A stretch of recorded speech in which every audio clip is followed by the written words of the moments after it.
How does a managed full-service telecom provider improve its data center marketing? How can a managed full-service telecom provider improve its data center marketing and, let's say, by extension, your sales as well? So your company is in telecommunications, but over time you've realized that that's a very crowded space. It's a very mature industry. And for the most part, your clients come to you because they don't just want the circuits, they want a full solution wrapped around there. And they want a single point of contact to take ownership of anything and everything having to do with their telecommunications. So that's more than likely how you've ended up with having a business model that's focused on full service and managed services at the intersection of telecommunications for digital infrastructure for data centers. So given that, how can you improve how you approach your marketing and by extension, your sales? I think what it largely comes down to is being very self-aware about what your capabilities are today, what your capabilities will look like 3-6 months down the road, and where you've done best in the past. What kind of clients have been most successful engaging with your company for telecommunications and have been extraordinarily happy with the kind of managed services that you've provided them wrapped around those telecommunications needs? So with all of that in mind, you more than likely have some kind of reviews page or testimonials page or case studies page. What's the consensus on who the clients have been that have been most happy? Is there a certain geographic region where they all tend to be located? Is it regionally? Is it a state or province? Is it your whole nation, whole country? Is it a cluster of countries, a whole continent? Is it global? So geographically, where do you win most often? Where do you win the deals and where are your clients most happy? The second part is to think about the size of client where you do best. In other words, the managed solutions, the managed telecommunication solutions that you provide, are they most helpful for a startup-y kind of company with a couple dozen, maybe up to 50 employees? Is it most helpful for a kind of mid-sized company with anywhere from 5 to 500 employees or something like that? Or are your managed telecommunication services most valuable to an enterprise with thousands of employees? Again, only you can answer this. It's by, as long as you're not a startup and you have an idea of where you've been most successful historically, the kinds of clients that have been happiest, what's most profitable for your business to be in, where the market is going, where the industry is going, or where you feel you can be most competitive currently and in the near future. All of that wraps into understanding the geographic region that you should be targeting and the company size that you should be targeting. And going part and parcel with the location of the clients that you're targeting, that often introduces regulatory issues, because there's for sure different regulatory issues that come up, for example, in the United States compared to the European Union. And there's even different regulatory issues that come up in different industries within certain kinds of geographic regions. Or in the United States, for example, there's even a little bit of state-specific regulation that can tend to come up, and state-specific incentives that may drive you to make certain choices or investments with where you're going to target your marketing. So there's a geographic component to all of this. There's a company size component to all of this. And there's an industry focus, like a vertical specialization or business model specialization that comes into play. By understanding those 3 or 4 factors, you should have a documented ideal client profile, an ICP, of what your ideal company looks like that you want to create awareness with, that you want to market and sell your managed telecommunication services to.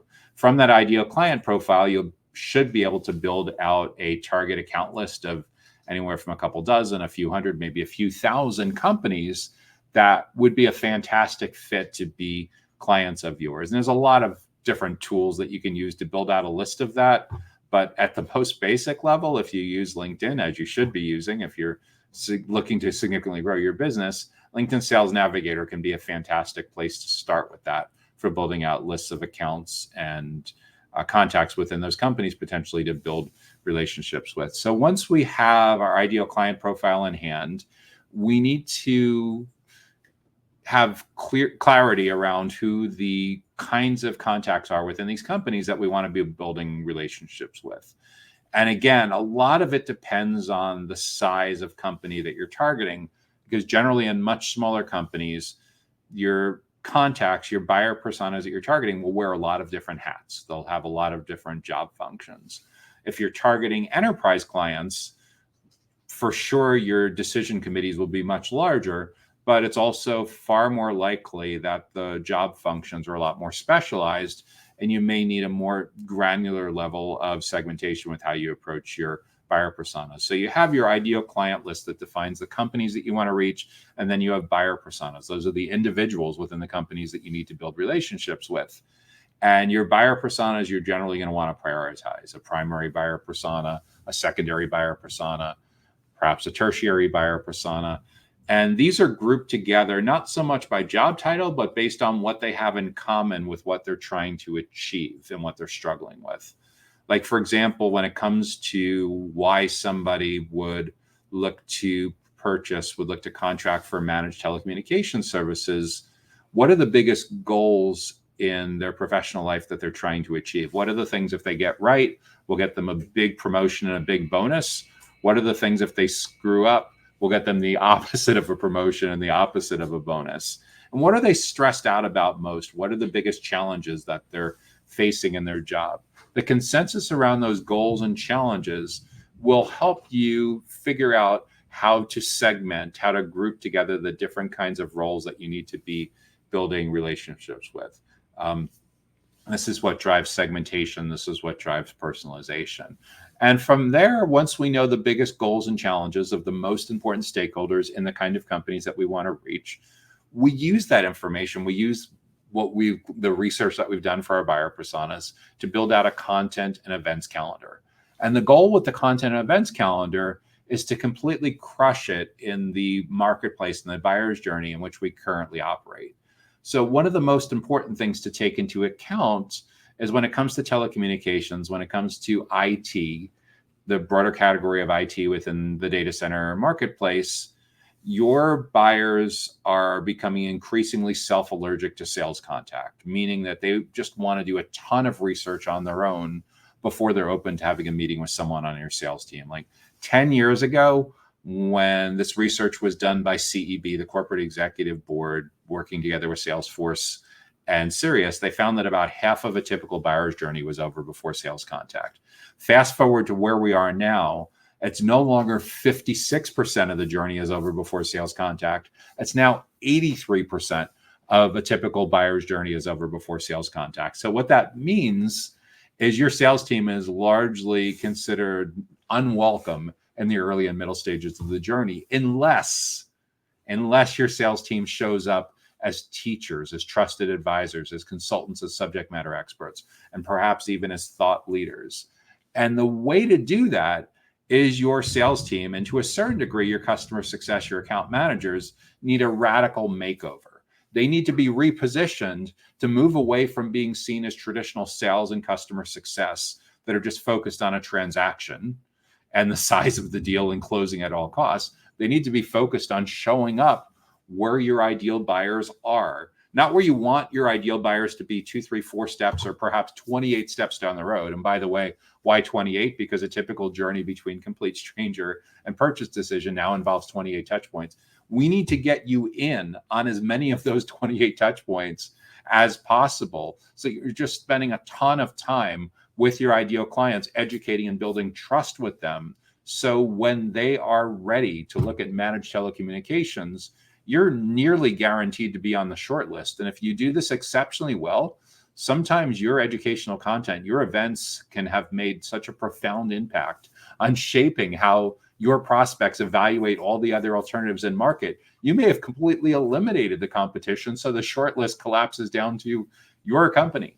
So that's how to approach this at an elite level. From a tactical perspective, yeah, you know their goals and their challenges. And of course, your content and your events need to focus on their goals and their challenges, not what you want to sell them, but where they currently are, their biggest goals and their challenges that they're trying to achieve. From a tactical basis, this is going to look a lot like videos of all different lengths. It could be live videos, like webinars and live streams. It could be offline webinars like breakfast seminars and lunch and learns and other kinds of educational events, and all the repurposing that comes along with that, recording and packaging into smaller videos and shorts and image-based content and PDFs and ebooks and planning templates and social posts.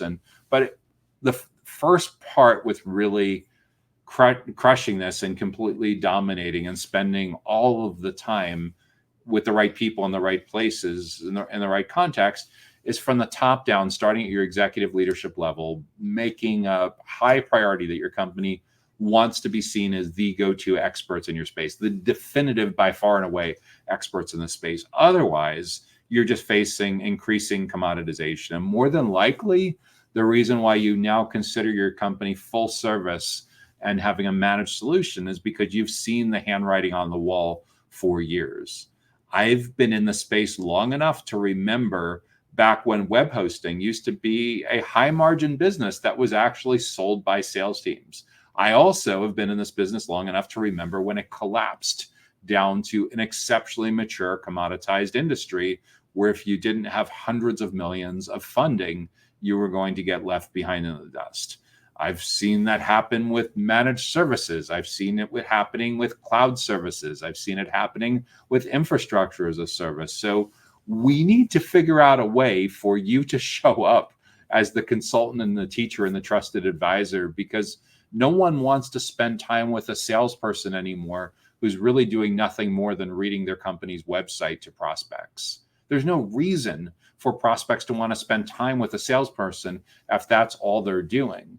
The salesperson needs to be delivering so much value that it feels like free consulting, and free consulting at such an elite level that your sales team comes across as if they were part of a big four enterprise consulting firm. In other words, your salespeople were delivering so much value, it almost feels like Deloitte or PwC or KPMG or EY or something like that. When your sales team has risen to that level, all of a sudden your prospects and your clients will want to spend time with your account executives, with your sales developers, as opposed to you chasing them. So when it comes to how a managed full service telecommunications provider can improve its data center marketing and its data center sales, is recognize just how much the world has changed in terms of buyer preferences, and figure out a way for your marketers and your sales team and your product and your customer success, your channel managers,